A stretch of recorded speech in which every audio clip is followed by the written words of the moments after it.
viviendas para jóvenes que podréis adquirir en régimen de alquiler y que pasados los años podréis ser propietarios de vuestra propia vivienda.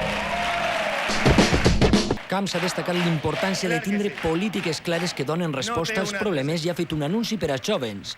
En la pròxima legislatura destinarà 1.000 milions d'euros per a construir vivendes que els joves puguen llogar a preus econòmics. Visita del Papa, 55 milions d'euros. Palau de les Arts, 160 milions d'euros. Sobrecostos de terra mítica, 96 milions d'euros. Que els teus fills estudien en un barracó. No té preu. Per a tota la resta, Màster Camps.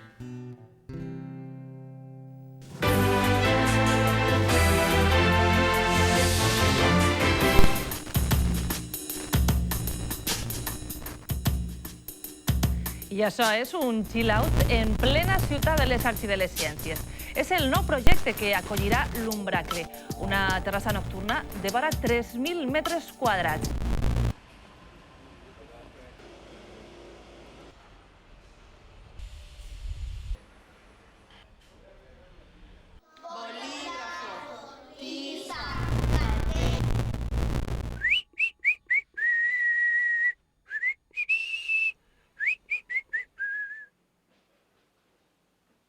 Actualment, si un alumne de batxillerat suspèn més de 2 assignatures, no pot passar de curs.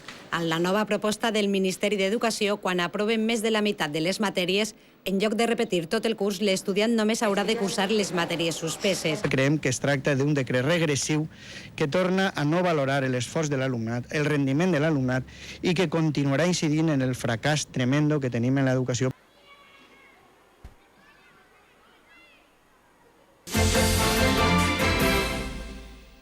L'actual president creu que ha complit amb tots els ciutadans de totes les comarques i es compromet a continuar treballant per a fer realitat les promeses de prosperitat.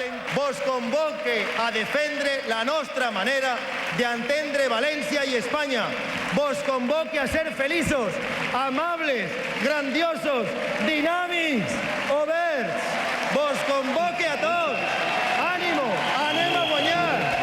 Convoque a tots els valencians. Valencianes, majors, jóvens, a tot el món, perquè este projecte és el projecte de tots.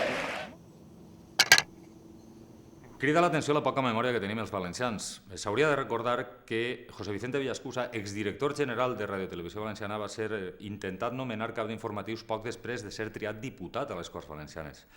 S'ha de dir també que han estat directors de la televisió Jesús Carrascosa, que ha estat cap de la campanya de Zaplana, i Genoveva Reig, que també va ser la seva cap de premsa i exdirectora general de mitjans de comunicació. Ara és director general de la Ràdio Televisió Pública, Pedro García, excap de premsa amb Zaplana i amb Camps.